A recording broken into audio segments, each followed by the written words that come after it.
I started kind of at the front lines. I wasn't managing people as a head of community or something like that, or I wasn't a team leader anyway.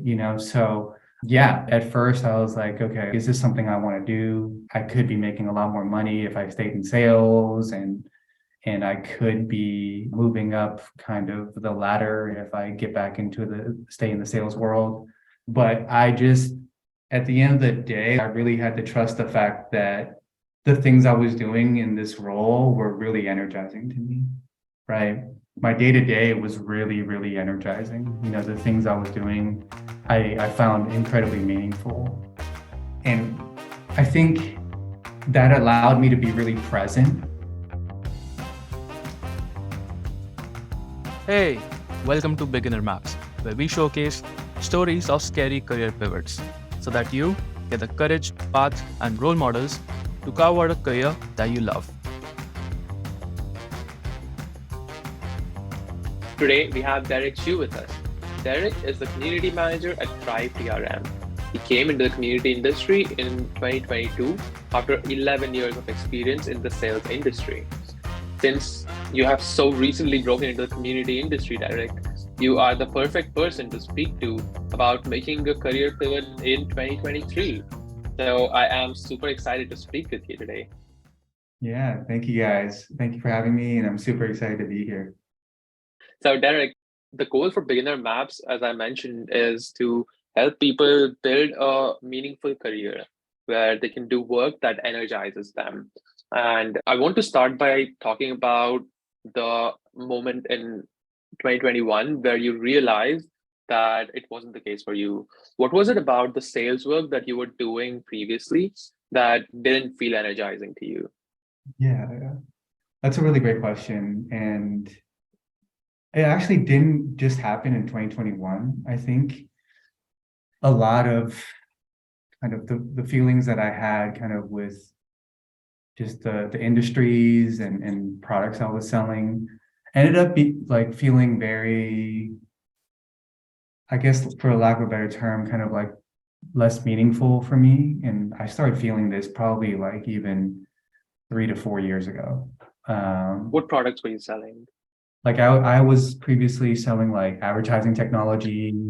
I had sold kind of in the SaaS space as well.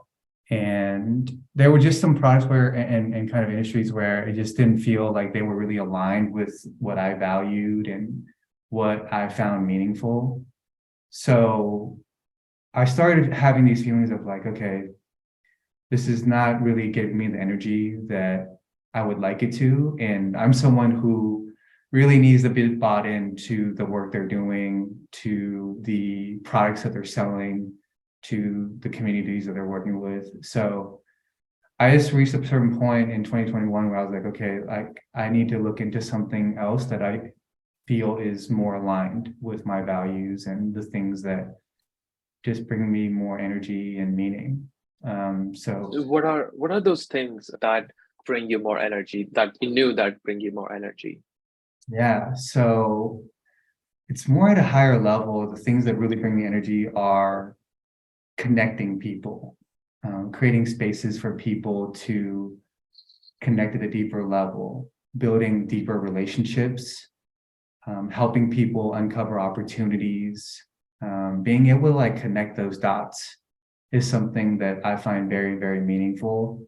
And this is probably going to set the stage for the reason why I wanted to make a pivot into community, because I feel like I'm able to do that pretty much every single day in this industry. Mhm. So Right, yeah, absolutely.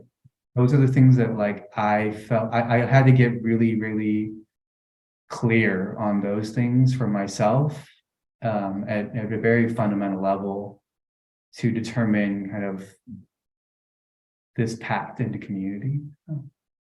Absolutely, yeah. I think this is the first step. Anybody who wants to make a pivot into community, like they need to realize that this is the core of building communities, connections, and talking to people. I want to like dive and double click into this because you said that you felt this before you were in the community industry. So when did you realize that you like connecting with people and relationships? Yeah, I'd say that it kind of, I reached a point where I kind of felt like I wasn't really clear on kind of where I wanted to go with my career. I'd say like these feelings started like 3 or 4 years ago and really hit a culmination in 2021 where I was like, okay, the things like I need to get really clear with myself at a very core level as to what brings me the most joy, what brings me the most meaning, right? And did a lot of like internal work, with career coaches and even with my therapist to figure out, okay, like where's this lack of clarity coming from, and how do we get really, really down to the basics of like who I am and the things that I've always enjoyed, even like going back to my childhood. And that always was building relationships, diving into people's stories, connecting people to opportunity, helping people grow and learn. Those were things that always just like I came back to, even and I picked up breadcrumbs all the way going back to when I was younger. Like those are just breadcrumbs I had to continue to pick up throughout my story and get really clear on that, and kind of like write it down, right? And be very, very honest with myself about the things that bring me the most joy. And yeah, like it's all of these pointed towards community, and 2021 was a great kind of catalyst for that. So, do you have any stories from your childhood where you could go back to and see that, hey, this is the moment where I actually know that I really enjoy, this relationship and connecting people to opportunities part or anything? Yeah, I think people would say like growing up, I was always someone who like had a smile on their face, always brought like a lot of positive energy to the spaces that I was in, and almost to like a weird like extent where people are like, why is he always so smiley? Like why does he always so positive? He's always just so happy. And that's something that kind of just like people told me naturally as a kid that that's who I was. And I think I've always been that in the spaces that I've been in, right? And I've always been interested in kind of hearing people's stories, and I always want to. I like prioritize diversity in my life in every sense of the word, and I think being able to tap into diverse stories and diverse experiences, diverse ideas is something that's always been very, very very, very big focus for me, and Mhm. um, I think that's just kind of stood with me for a long time. And I like in high school, I was always the person that kind of had friends in every type of group in high school. You know what I mean? Like, Wow. Yeah. I was always someone who hung out with the sports people or the artistic people or the, like math, like the math, like people strong in math and English, like I was always kind of floating between all these different groups and had friends in all these different groups. And that was something I had to pay attention to as I pivoted into community. It was like, okay, like this is something that just comes really natural for me. I feel like if you drop me into any friend, like any social situation, I feel like I will find my way to navigate it and kind of thrive through those situations too. So my friends always tell me like, yeah, like I never worry about bringing you to like a party with brand new people there and stuff like that. I know that you'll figure it out and you'll actually like have a lot of fun in those situations. And that's another breadcrumb that I want to pick up as I started to make the pivot into community. Love this. I love this so much. Like there are so many people who I am immediately reminded of when you're sharing like the kind of person you were. You are in every group, and people aren't afraid to bring you and introduce you to new friends because they know that you will just gel with them. And this this feels like it is a great identifier for somebody who can have a career, a very energizing career in community, because that is one of the first things that if I wanted to break into community industry, like my first question will be, will I be a good fit here? And these breadcrumbs, these are really helpful. And it also reminds me of the very first conversation that we had on this podcast with Kyle Hagee of Morning Brew, where he said that one of the key things to being a great community manager is being able to relate with very different people, because in a community you have people from all different backgrounds, and as the community manager you want to be able to empathize with them. So yeah, having this almost a generalist mindset and being able to connect with people of different backgrounds, that works super well. Yeah, it's so funny. I consider myself a generalist too, and I'm a part of this community called Generalist World, started by Millie Tamati, who I hope she gets to talk to you at some point. I think you would enjoy talking to her a lot, because she's a community builder as well. And yeah, it's just a group of like 1,000 generalists who came together and said, hey, like, let's figure out a way to help each other as we navigate our careers as generalists, because I think typically society has frowned upon generalists.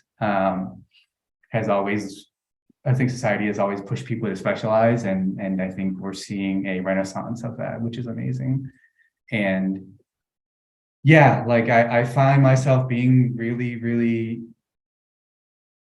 a natural at finding ways to relate to anybody, even the most subtle ways of relating to somebody. And I find that so fun. It's just something that like is not, it's just like a part of me, and definitely doesn't feel like work. And, every single day, like I get to just ask myself as a community manager, how do I bring people together in a better way? Right.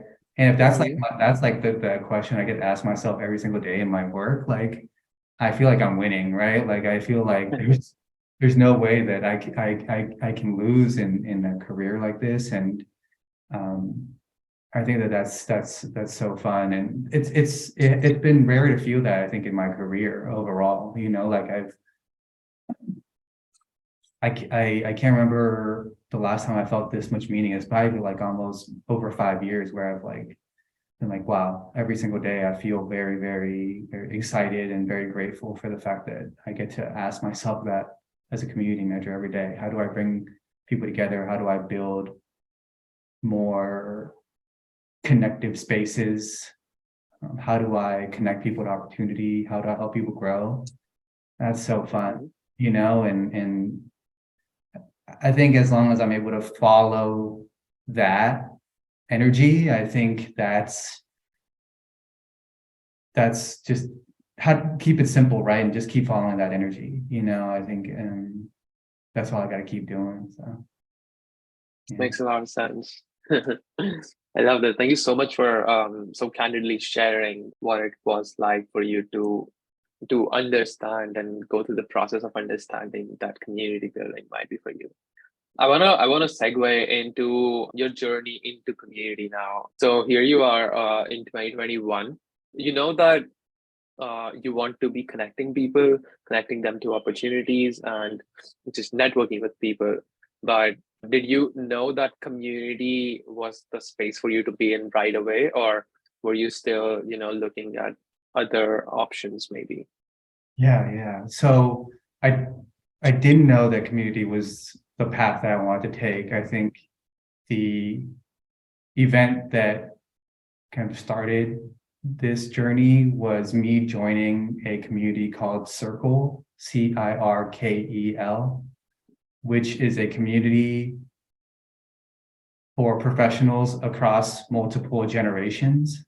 So they connect people across generations on a one-on-one basis so that they can learn from each other, they can find insight together, and just build a relationship that allows for like a millennial and a baby boomer to just build relationships, build empathy for each other, and learn more about kind of what the challenges and insight per generation are. And that was really fulfilling for me when I joined that. I met a lot of great people. I met a lot of great people who were kind of on the same path that I was on, or like had embarked on a similar path in their career, who were, a bit more experienced than I was, and they gave me a lot of great wisdom. And in like after about like 3 to 4 months in that community, I was like, wow, I was blown away. I thought it was an amazing experience. I loved what they were doing. It was all online too, right? And this was like, COVID and all that stuff too, kind of mid 2021. And after a certain point, I really loved the founders too. And then I kind of reached out to the founders and asked them if they were looking for part-time help, and they needed part-time community help. And I came on and did some part-time work with them, and it was like I was a duck in water. I kind of just loved it right away, and really enjoyed diving deeper into member stories and building those member relationships, and trying to find ways to connect people and create spaces for them to connect as well. So it was just amazing. And so I started in that role. I have to pause you there. Hang on. So this is fascinating to me because you said that you just reached out to the founder of this community and basically offered you this part-time role. So 2 questions here. What made you realize that you want to work on building this community here? And second question, like, why did they hire you? Yeah. So the first question, I love the community because, and this is something I mentioned a little bit earlier, just right now, is like I seek diversity in my life, right? And in Circle, I got diversity of insight and wisdom because I was learning from so many people who were older than me or more experienced than me. I was talking to people who were like in their 70s, and they were giving me so much wisdom about my path and teaching me so much. And I thought that was super cool, because I think as a society, we need to be better about intergenerational work, right? We need to be better about connecting Gen Zers with boomers, or Gen Zers with Gen X. You know what I mean? Like, we need to be able to have more empathy and create more dialogue and conversation with each other, versus like shutting down those intergenerational conversations. So yeah, I loved every connection I made in Circle, and a lot of my conversations still stand out in my mind and memory. So that's why. You thought that like getting the job would mean more conversations? Yeah, Is that why you applied? I was just like, I need to be a part of this. I already experienced the value of being in this community. So why don't I just shoot my shot here and reach out to the founders and ask them like, hey, like, tell them about my experience, tell them why I love it, let them know kind of what I'm about, and then just ask for a job and see if they'd be interested. And were they looking for one? they weren't. I mean, they needed help. Yeah. They needed help for sure on a Okay. part-time basis. They couldn't pay me full time. But on a part-time basis, they needed help for sure. So I helped kind of like with community intro calls. I helped with prospective member calls. I did onboardings. I helped people create their profile within Circle. I facilitated events. So it was a cool, first exposure to community, and it was just a lot of fun. It was a lot of fun. And yeah, I think the takeaway from that story is like, if you're a part of a community that you're really passionate about and aligned with, and you're really enjoying the experience, and you want to find a way to contribute more, just shoot your shot. That's it. Like, I've never been afraid to do that. And it's always led to something that has helped me in a positive way, and take steps forward as I navigate community overall. And I've done the same thing with like Rosie Land. I just shot my shot with Rosie, and just raised my hand and said, I'd love to work on some programs for you. And Rosie gave me an opportunity to lead masterminds. I shot my shot on Bree and said, hey, Bree, like, do you think there's any opportunity to work together? And she was thinking about it. And now we're doing the community dissections together. I shot my shot with Millie at Generalist World too. And now she's letting me, in a little bit less than 2 hours, I'm going to be leading like a resume workshop, so Oh, wow. yeah, like it's cool. Like but first and foremost, like if you find, like I had to find alignment with these communities and these people first, and then from there, it's like, all right, let me find a way to get more involved. And yeah, so the takeaway is like, don't be afraid to shoot your shot if this space or community is aligned with what you value and what you want to see more of in the world. Mhm. This is very valuable. Just shoot your shot. A lot of people, I mean, myself included, I am very hesitant about shooting my shot because I'm not sure. Actually, it's just difficult to put yourself out there. How do you overcome that? Like, does it ever feel like, hey, what if this person says no? Yeah, that's definitely something I've dealt with, and I think we'll probably like dive into like some of the imposter syndrome too, for sure, right? Like, because that's where it stems from. It stems from imposter syndrome, Right. of like wanting to be perfectionist, and that's a cultural thing too, I think, with like us Asians, like, but there's a lot of societal stuff that kind of manifests, in those two topics within a lot of us. And I think this kind of goes back to like, just naturally, I'm wired in a way where I just always like have had a chip on my shoulder. I've always had people doubt me. And because of that, I've always been like, I'm gonna prove you wrong. And I don't really care like how you feel about that, and that's always allowed me to kind of excel in places where I always felt like a bit of an underdog, whether it was like in sports or whatever it might be. I was like, all right, like, you want to doubt me, then that makes me want to prove you wrong in so many more ways. So there's that like innate competitive nature, that chip on my shoulder nature that I've always had. And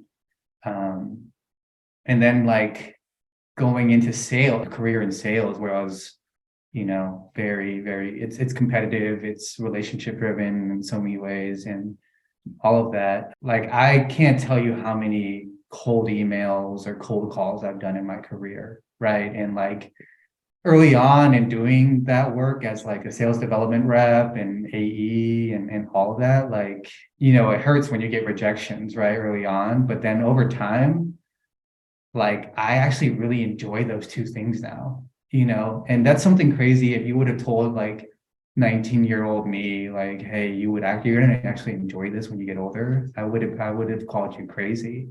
But now it's like, okay, all of those reps and all of that experience has helped me get to a point where like I love shooting my shot now and just seeing whether or not someone says yes or no. Like, let's see what's possible here, right? And being able to do that in the community space is, my percentage is really high in the community space in that regard, in terms of like having people have a conversation with me, or having people want to share more with me and be helpful. Like in community, like the percentage between like outreach and having a meaningful conversation is like super high. I don't know what the percentage is, but it's an incredibly high percentage, more so than like any other industry that I've been in. So like now I have a place where I can shoot a really high percentage, right? And I think that's super cool. And yeah, so like if I can kind of give maybe a takeaway in regards to this topic, it's like how I think about it is, the more you shoot your shot, the more people you're telling about what you're interested in, what you're curious in and passionate about, right? The more people who know that, the better it's going to be for you, the more opportunities that can potentially be open to you. So something will hit eventually, right? Something is going to line up. Someone will know someone who will know someone potentially who can help in some way. So that's how I feel about kind of like shooting my shot and doing this type of outreach. And it's definitely paid dividends so far already. And I'm hoping to like just continue doing a lot of this stuff. This is very insightful. I love this. It's such an action-oriented advice. Shoot your Yeah. shot. And yeah, Thank you. I love appreciate this. Okay, so we were talking about how you moved into the community industry. So you've started working with Circle as their part-time community builder. Now, I want to ask you here, you already had like 11 years of experience in sales, but here you are starting afresh in a new industry as a community manager. Did it feel scary that, like obviously like starting as a fresher and, not having the advantage of those 11 years behind you in a new job, new industry, that must come with a lot of challenges, whether it's financial, compensation wise, or just starting new. So how do you deal with that? Yeah, that's a great question. And definitely I felt all of those things that you just talked about, right? Like, I was making part-time money and I was in full-time money. And I started kind of like at the front lines. I wasn't like, managing people as a head of community or something like that, or I wasn't like a team, like a team leader anyway, So yeah, like it's at first I was like, okay, like, is this something I want to do? Like I could be making a lot more money if I stayed in sales, and I could be moving up kind of the ladder if I get back into stay in the sales world. But I just, at the end of the day, like I really had to trust the fact that the things I was doing in this role were really energizing to me, right? My day-to-day was really, really energizing. The things I was doing, I found incredibly meaningful. And I think that allowed me to be really present. And I feel like for myself, in a lot of the work I was doing for like the last like 3, 4, or 5 years, right? Like I wasn't really that present. I really wasn't finding a lot of meaning in some of the industries and products I was working on. I was like, oh man, like, I think I'm a really good salesperson for sure, and I'm good at building relationships and all of that, right? Like with customers. But like it's just like there's something that I don't find meaningful here, and it started to drain me, and I wasn't present, right? So in my day-to-day, I wasn't present, but like, with this community building role, I was like, wow, like I'm really present for this. Like it's something that I'm really finding a lot of meaning in. And I just had to like trust that, right? I had to trust the fact that my day-to-day was so meaningful for me that I was like, let's just find ways to evolve that. Let's find ways to grow in it and develop this craft of community building and get better and better at it. And let me put myself around people who are good at it as well, right? So I think that's kind of that, being able to trust that allowed me to get to a point where I didn't worry about like the fact that I was only making part-time money, or I started out at the front lines again, and I think for me, like I've never really been driven by climbing the corporate ladder and trying to seek promotions and all of that. Like I've always felt like I had like a maker mentality, like I really want to know like how this stuff is done, like with my hands, like hands-on, right, in a tangible way. And don't get me wrong, like I really enjoy kind of managing and leading a team, and that's very fulfilling as well. But I also enjoy like the hands-on creation and making of things, and I felt like I got to do. I've been able to do that as a community builder. I can get really hands-on with it, and So it allowed me to kind of humble myself when I stepped into this role. And I always believe in like rehumbling yourself after certain periods and getting like your hands dirty with things and, like working things and trying to figure things out like as an actual maker and having that kind of like maker slash craftsman mentality, So yeah, that allowed me to step into that role and be really excited about the day to day, Yeah. Yeah. Okay. So you're someone who values more meaningful work, who would choose more meaningful work over more money. Is that right? Yeah, I'd say so. Mhm. Like obviously, especially like in this environment, like money's important for sure, right? But like I would never trade kind of the work that I'm doing now and the meaning that I find in my work right now for like a much higher salary for a day to day that I didn't enjoy or didn't find meaning in, like, and I know what both feel like now. And I'm going to tell you that I'm going to choose like being able to do like really meaningful work because, maybe even though I've only been in community officially for less than a year, technically, right? From a full-time perspective, like it's only been since May 2022. But like, I'm just like, if I lean on the fact that I'm in a meaningful role right now, my day to day, I gotta trust that, and trust that because I find meaning in it, I have energy to continue to get better at it, right? And like really, really, just have a ton of like curiosity in it. So, yeah, Mhm. I'm gonna pick meaning, every day of the week at this point because I know what the other alternative looks like. Yeah. Yeah. Mm, Love this. And thanks again for being so frank and discussing this with me. Yeah, this can be pretty difficult to admit and talk about. So thank you. Okay. Okay. Yeah, I want to talk about your experience with C School. You joined C School soon after you decided to become a community manager. What was that like? Yeah, C school was great. I mean, I enjoyed many aspects of C school. Like I had a really good like a couple of instructors in Kate and Caitlin. We had a lot of good facilitators in the program to help like manage the program overall. And, I really enjoyed all of the relationships I built with my cohort mates.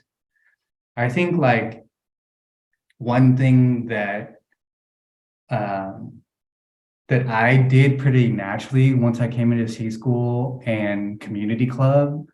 And this is kind of given my own background in sales and just like, not being afraid to shoot my shot was I just reached out to so many people in community club who I just felt like were very active in the different channels or very active in events and all of that. And I just reached out and I just shot my shot and asked people if they wanted to meet one-on-one, tell me more about their community experience, their roles, and all of that, and just build relationships in that way. C School told me to do that, like I think to a certain extent, but for me, I was like, okay, I'm like I have all these people here. Why would I not just shoot my shot here, right? So I reached out to so many people in like my first 2 weeks of C School, and I probably did that like more than most people would when they first start C School, and it helps set me up well for kind of just being able to like hit the ground running in this industry and let people know what I'm about. So Can you uh give me like a concrete example of how this helped you? Anything yeah, that comes to mind where one of these conversations life gave you an advantage in yeah. future? It's so interesting because one thing I did, and I don't think a lot of I'm not sure what many of my cohort mates did this, maybe a few, but what I did was so one of the assignments in C School is to create like a community strategy for any community. It could be a made up community. It can be a community that you're working on already or know about. So what I did was I took that as an opportunity to apply for jobs already right away. Okay, so I saw community manager roles that were open in this community club jobs channel, and I was like, whatever jobs I saw that were interesting, I was like, why don't I cold email these people or cold outreach these people and tell them, hey, like I'm in C school right now, I'm in the middle of a career pivot. One of our assignments is to build a community strategy. Do you need help building a community strategy for your community? Right? Because I can build the strategy for you, right? And I'd love to be able to get into the interview process too, right? And I was able to get into the interview process for like 3 to 4 companies. Oh wow, that is incredible. And I was able to build some level of community strategy for all of them based on my own research of what their community looked like. I didn't have like inside access to any of these communities. So I just like went online, looked up like what their products were, what their communities looked like. And then from there kind of just made assumptions and built some community strategies. And obviously none of them like directly turned into a full-time opportunity, but they turned into like, I added all of those people on LinkedIn. I built some level of relationship with them already. And, so with some of them, I've definitely followed up and maintained that connection over time. That was back in like, that was almost been a year now, right, since that happened. But it taught me a lot, and I told Kate that I was doing this and she was like, oh, like, don't burn out though. Like, this is a lot of work that you're doing and you're not getting paid for it. And I was like, yeah, I'm hoping like at some point, even though I'm not getting paid for it, like I'm getting into an interview process and maybe something lands, so I'm just shooting my shot again, Yeah. But yeah, like that was a concrete example of how I just like, I took what C School had and what community club had, and I was like, okay, like let me morph this into like something that I can take advantage of based on my experience and what I do, and just see what happens. So yeah, those were key moments in teaching me like that I had a lot to offer this space, and had a lot to offer to the community, even though I was new, right? I had a lot to bring to the table, and it was clear that people knew that and could feel that from me. So yeah, like that. And so yeah, that's kind of how I would sum up my C school experience. I have a question here. So when you reached out to these companies and asked them if they can have you as their, potential community manager, what exactly was your proposal? Like, what did you say that you can bring to the table? Why do you think that they took those meetings with you? Yeah, Because you were still in C school, and was it because of your part-time experience at Circle? I would say it was kind of like, yeah, my part-time experience at Circle, like all of the work experience I had up until that point, and the community strategy assignment is really interesting because it's literally building a strategy from the ground up, right? So it's talking through like, what is this community? Why does it exist? Who does it serve? Like getting clear on some of these things, right? What is the plan for this community? Like, where can we have this community gather, right, online? What kind of like, how do we measure success with this community? And then what's the plan for like getting the word out about the community to grow the user base? And what is the playbook for like onboarding new members and making sure that you're building a long-term relationship with members? So the community strategy assignment was really compelling for I'd say a lot of early communities, right? Because you're helping them think through their strategy around this and providing like a concrete strategy for how to go about it, right? I feel like that's one of the main things that perked their ears was the fact that this assignment was so applicable in a real world environment, which I really commend C School on building, right? That I was able to perk a lot of people's ears, I think, by offering to help them build some level of strategy out, given that like you can only do so much on the outside, right? Right. Love this. This is incredible. Okay, so that is your C school experience. I love this. And then you go and you get the job at your current job at Thrive. How did you do that? Yeah. So another great thing that C School did was kind of helped cohort members get interviews, right? And get matched with certain jobs in the community space. So I had been chatting with Eric and Kate over at C School, and they were like doing their best to facilitate conversations with companies that they thought would be a fit for me. And Eric made an intro to Thrive and said, hey, like, I think this would be a really good fit for you. This is what the role will look like. It's, it's very high touch relationship building. You're going to be meeting with a lot of members. You're going to be facilitating events. Like, you're going to be moderating their Slack workspace. And so Eric helped facilitate an intro to Thrive, and the process worked. It was really quick. It took like about a week between the first interview to the last interview and then to the offer stage, and pretty much signed an offer the day I graduated from C School. So it's like timing was incredible. that, that was that. I ended C School like in April at some point. Like, I don't know, I think it was like early or mid-April of 2022, and then signed an offer for Thrive right then, and started in mid-May at Thrive. So yeah, that's another thing too. Like, I have to give a huge shout out to Eric and Kate for helping facilitate these conversations. And I think, like, for me, like, I was very, very grateful, and I felt very lucky that I was able to lock something like that down before C School ended, because I don't know, I haven't kept up with my cohort mates too much. I don't know how many of them were able to like get into community full time yet, but I feel like I was one of the few that was able to do that, and I was very grateful for that opportunity, and grateful, the C School and community club team for helping facilitate that. So. Yeah, love this. And a big shout out to Eric and Kate from C School and everybody that's behind it.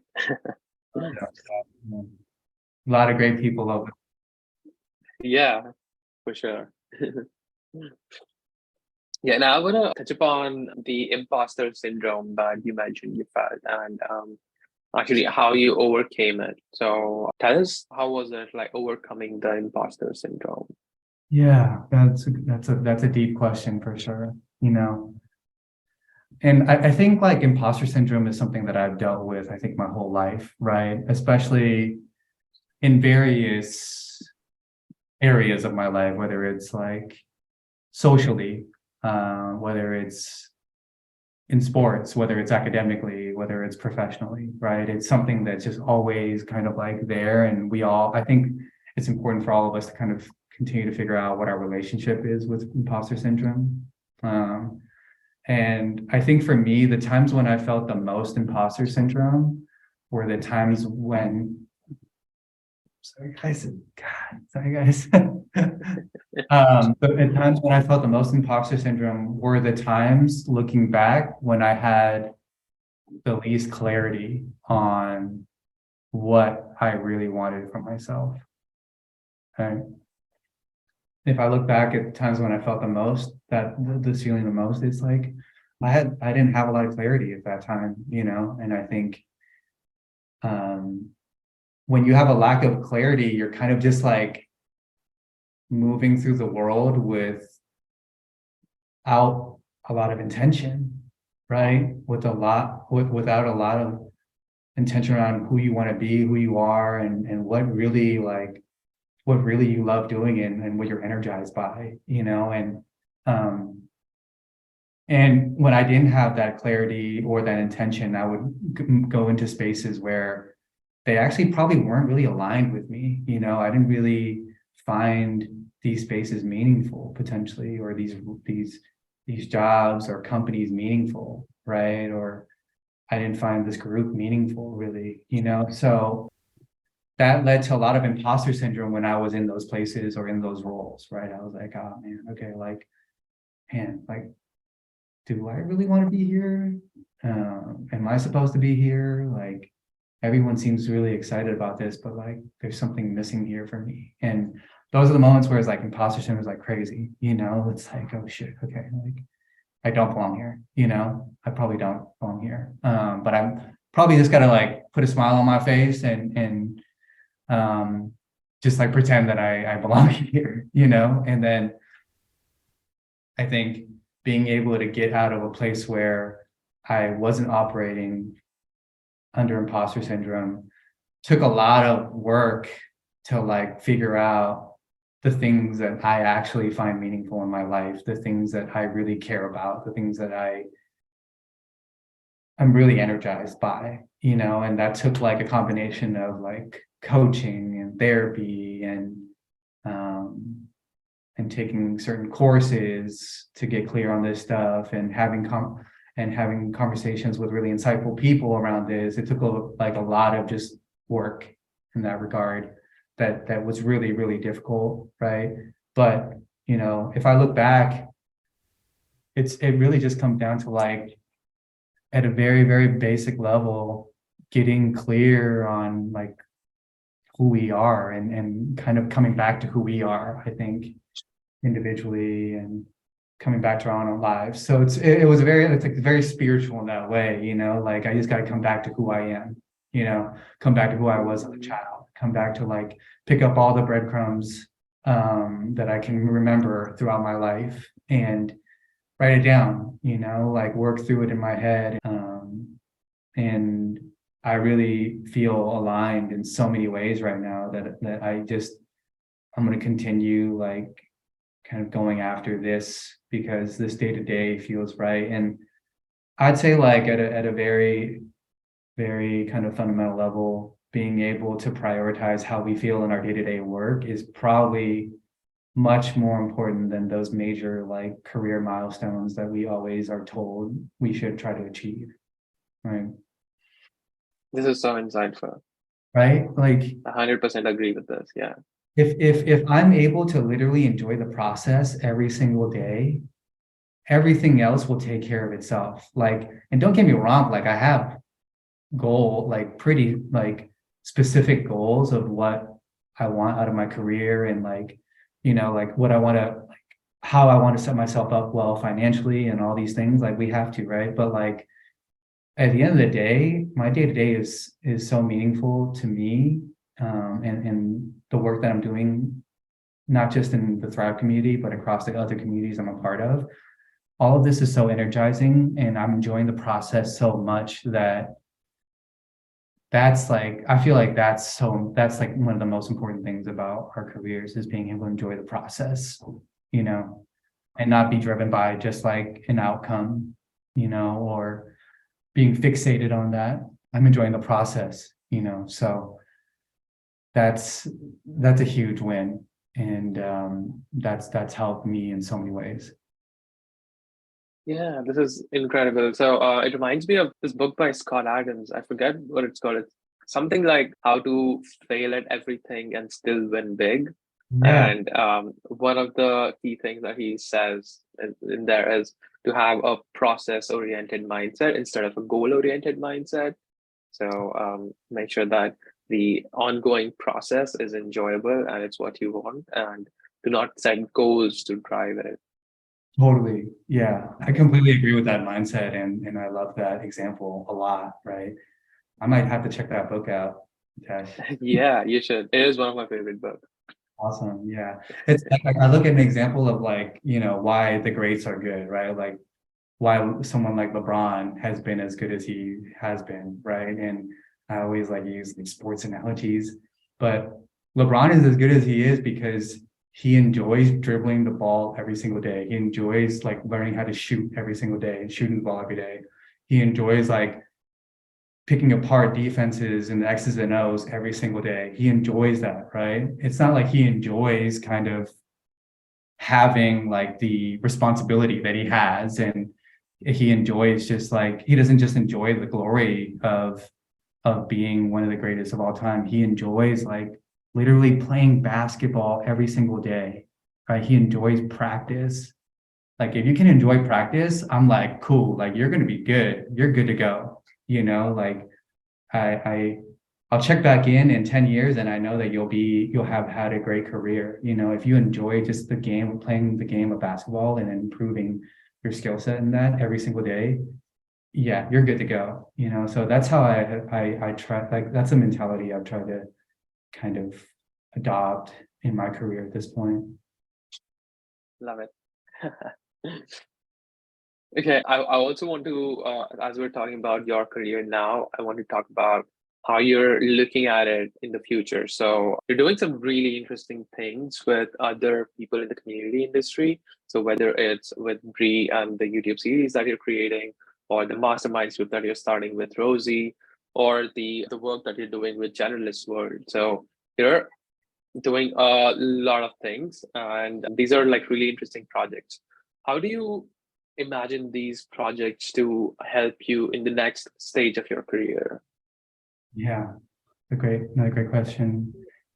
I would say, and this is something that I learn a lot from Rosie, is I feel like I'm building a portfolio of communities that I am helping build overall, right? And that allows me to think of my career as just a peer community builder, right? Or someone who wants to help communities thrive and become stronger. And if that's like my overarching goal, I can just find like in that kind of portfolio, I can find communities that I think are really aligned with my values and what I want to see more of in the world. And I can hopefully find ways to contribute, right? And some of those opportunities are paid, some of them aren't paid. I'm hoping though that as I continue to build this portfolio and evolve the portfolio over time, the financial benefits will come, right? But right now I'm like, right, let me just like keep adding value. Let me just like continue to be action oriented, like you had mentioned earlier, right? Like I'm just like biasing towards action right now, right? So it's like, all right, let's keep adding points to the scoreboard, right? I'm adding points, I'm scoring, I'm adding, to the stat sheet, right? Just that's what I'm doing right now. I'm not trying to like overthink things too much at this point. I'm just like, okay, like if this community is aligned with me, let me find ways that I can contribute based on who I am and my unique experience, and then just adding to the tallies. And that's kind of my mentality right now, with this portfolio, is just like continue to kind of add value and then and build relationships as a byproduct of that, and then just continue to move forward. That's it, so yeah. And Give me an example, like take an example of the Roseland community. How is this playing out over there?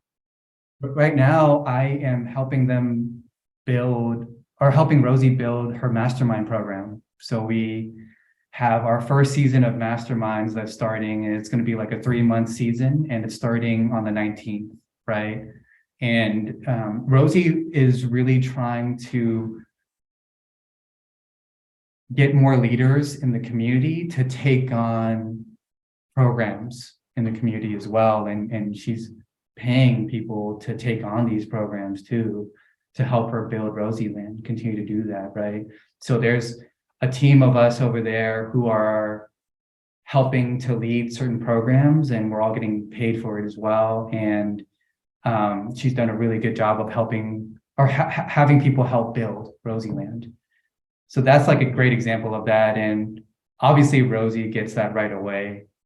She understands like this is what needs to be done. So like it was it felt very easy for us to partner on this together. And I'm excited to see what happens with the mastermind, right? Like I don't want to have too many expectations heading into this season, because you never know what could happen. Maybe what if 2 people in the mastermind end up starting something together, or like 3 people do, like you never know what could happen when you bring people together that want to learn together, want to create opportunity together.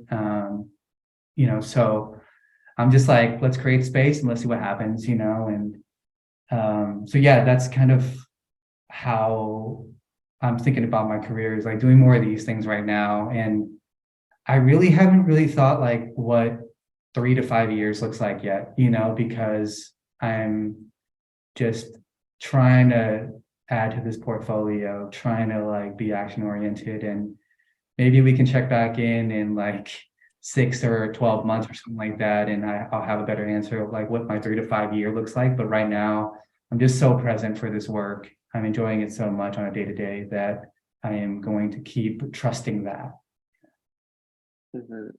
Yeah. So once again, this is very inspiring. Your bias towards action, and you're just trying to score points. Yeah, these are words to live by. Yep. So with this, I want to move us into the final round of this interview, which is the rapid fire round, where Piyush has prepared some questions for us. Piyush, over to you. Thanks, Sandesh. Hey, Derek, how are you doing? I'm good. I'm good. How you doing?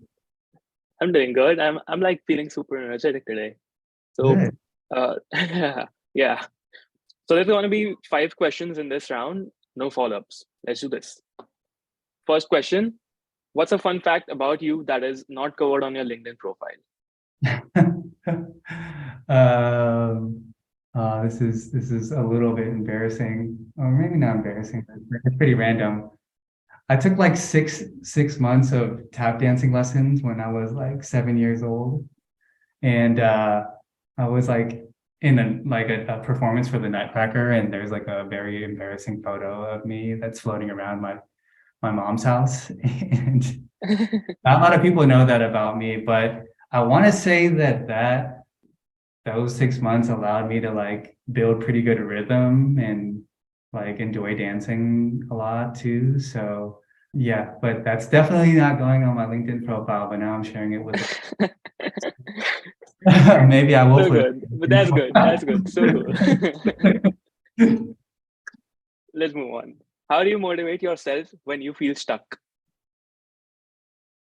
Oh, that's a good question. I try to like dive into like why I feel stuck, and really understanding the why first and foremost. And I think once I dive into that, it usually comes down to like, one, I feel stuck because things out of my control aren't really going my way, and when that happens, I remind myself, okay, like, well, what can I control, right? And what are the steps I can take within my control to get further or closer to my goal?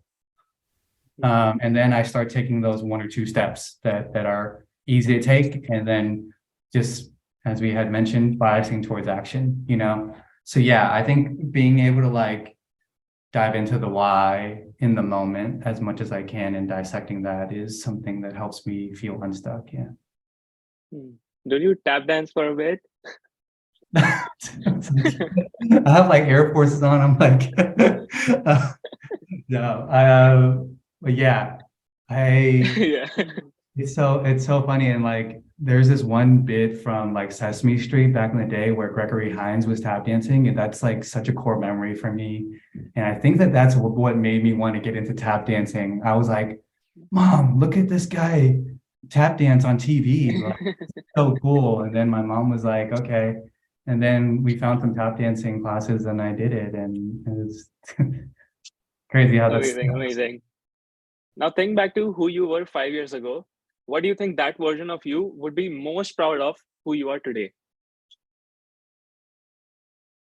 A good one.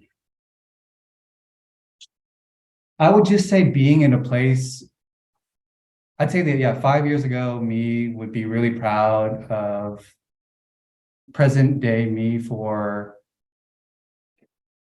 doing the work to find clarity on who I really am and what I really wanted in my life, and also embodying and living that intention every single day now.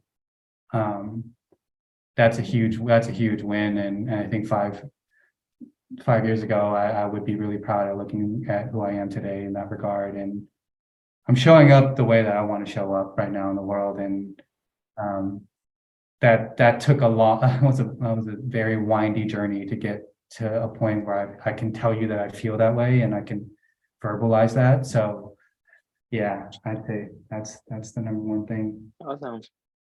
What's the next big thing you're trying to achieve in your career?